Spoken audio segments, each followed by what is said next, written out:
তিক্কম সদ বিপ্রবহুক বিধিবিধান্তে ঋগ্বেদ কিতাব নং 1 অধ্যায় 164 শ্লোক নং 46। স্রষ্টা একজনই, বিভিন্ন কিতাবে তাকে বিভিন্ন নামে ডাকা হয়।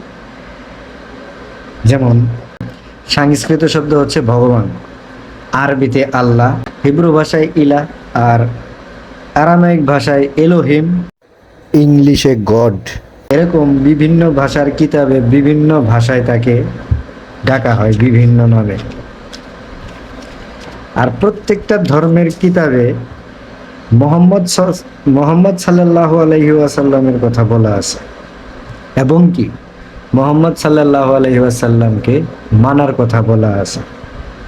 যদি আমরা দেখি হিন্দু ধর্মের শাস্ত্র কিতাব ভবিষ্য পুরাণা, যেখানে ভবিষ্যতের কথা বলা আছে, কল্কি অবতার নামের একটা শ্লোক আছে, সেখানে বলতেছে কি কলির যুগ অন্তিম যুগ হবে, আর এই অন্তিম যুগে অন্তিম ঋষি আসবে যার নাম হবে নারাশংসা। নারাশংসা অর্থ মানুষের মধ্যে যিনি প্রশংসিত, অথবা যাকে প্রশংসা করা হয়। আরবিতে ট্রান্সলেশন করলে হবে কি মোহাম্মদ। আমরা মুসলমানরা মনে করি আমরা মোহাম্মদ সাল্লাল্লাহু আলাইহি ওয়াসাল্লামের উম্মত দেখে আমাদের নামের আগে আমরা মোহাম্মদ টাইটেল লাগাই। অ্যাকচুয়ালি কিন্তু মোহাম্মদ শব্দের প্রকৃত অর্থ হচ্ছে সম্মানিত বা প্রশংসিত। তার মানে আমরা যে নাম রাখি মোহাম্মদ অমুক, মোহাম্মদ তমুক, তার মানে প্রশংসিত বা সম্মানিত অমুক, সম্মানিত তমুক, এরকম। আচ্ছা, আরো ভালো করে যদি দেখি, তার মায়ের নাম হবে সুমতি, যার অর্থ শান্তি। আবার আরবিতে ট্রান্সলেশন করলে হবে আমেনা, যার অর্থ শান্তি। হুবহু সেম একই। তার বাবার নাম বিষ্ণু যোশ, অর্থ পালনকর্তার দাস বা গোলাম। আরবিতে আব্দুল্লাহ, অর্থাৎ পালনকর্তার গোলাম বা দাস, একই। তিনি জন্মগ্রহণ করবেন মাধব মাসের প্রথম মধ্যম ভাগে। আমাদের নবীজি হযরত মুহাম্মদ সাল্লাল্লাহু আলাইহি সাল্লাম জন্মগ্রহণ করেন 12 রবিউল আওয়াল, প্রথম মধ্যম ভাগ, সেম টু সেম। দেখেন, মিলিয়ে দেখেন। শাম্বালা অর্থ মরুময় বা বালুময়। শাম্বালা একটি সংস্কৃত শব্দ। শাম্বালা অর্থ বালুময়, শান্তির স্থান। আর আমাদের নবীজি যেখানে জন্মগ্রহণ করেন বা তিনি যে অঞ্চলে চলাফেরা করেন, তাকে পূর্বে বলা হতো দারুল আমান।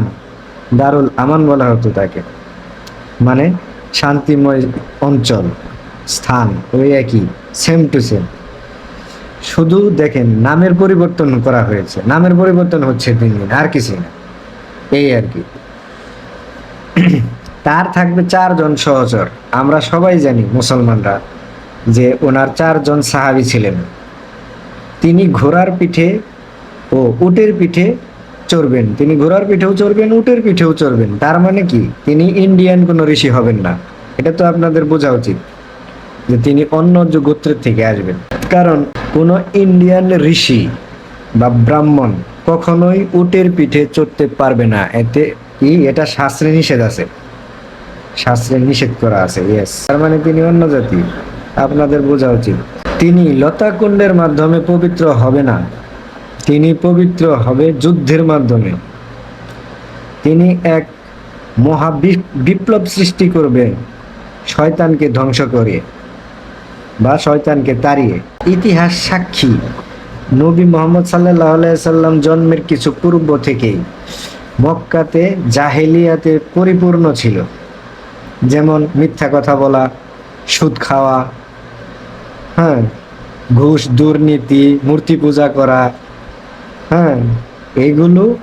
এগুলোতে ভরপুর ছিল।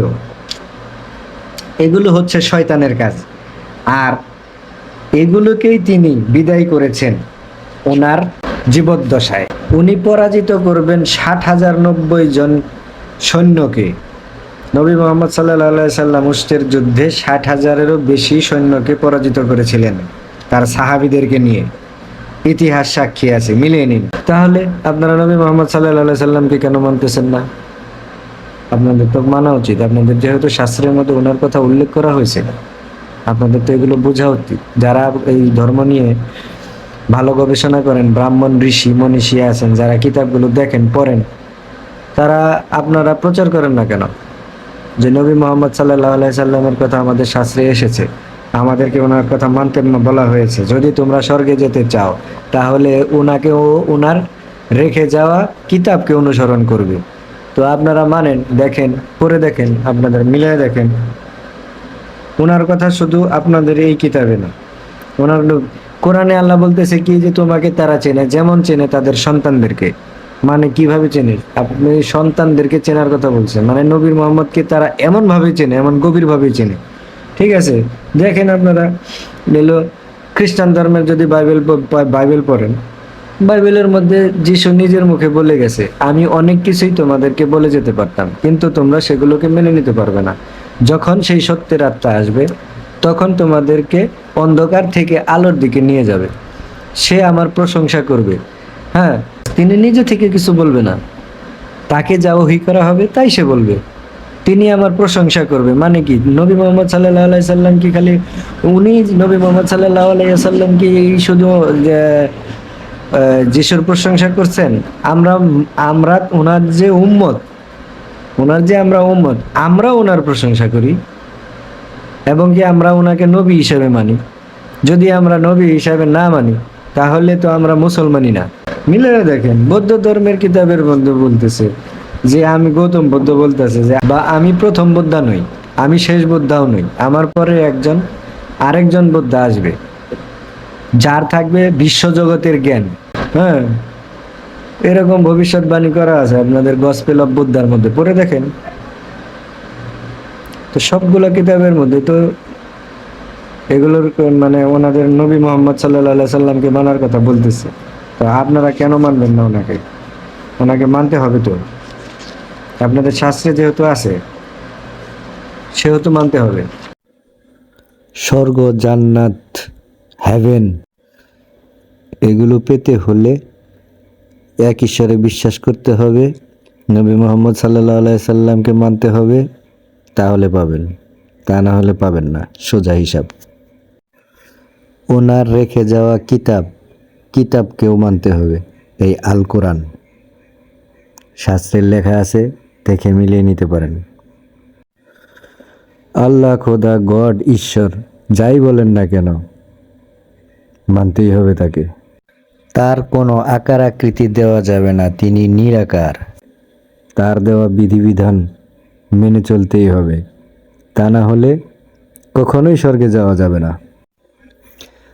আন্ধাত্মা প্রবিশান্তি অসম্মতি মুপাস্তে, যারা প্রকৃতির অনুসরণ করে, যেমন আগুন, পানি, বাতাস, হাওয়া, চন্দ্র, সূর্য, মানুষ, গাছপালা, এগুলোর যারা অনুসরণ করে তারা নরকের গভীরে প্রবেশ করে। তারা নরকের আরও গভীরে প্রবেশ করবে যারা অনুসরণ করে প্রকৃতির দ্বারা বানানো বস্তু, যেমন চেয়ার, টেবিল, খাট, মূর্তি ইত্যাদি। এগুলো হচ্ছে প্রকৃতির দ্বারা বানানো বস্তু। বোঝেন, নিজের কিতাব পড়েন, দেখেন, বোঝেন, মিলিয়ে নেন। এরকমই লেখা আছে কিতাবে।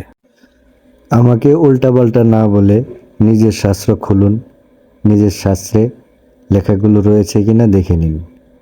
ঠিক আছে, আমি নিজে থেকে কিছুই বলি না, সবগুলো কিতাবের কথা। আমাকে উল্টাপাল্টা বললে এই কিতাবগুলো থেকে কথাগুলো মুছে যাবে না কখনো। উপরওয়ালা যেন আমাদের সঠিক পথে চলার তৌফিক দেন। আমিন।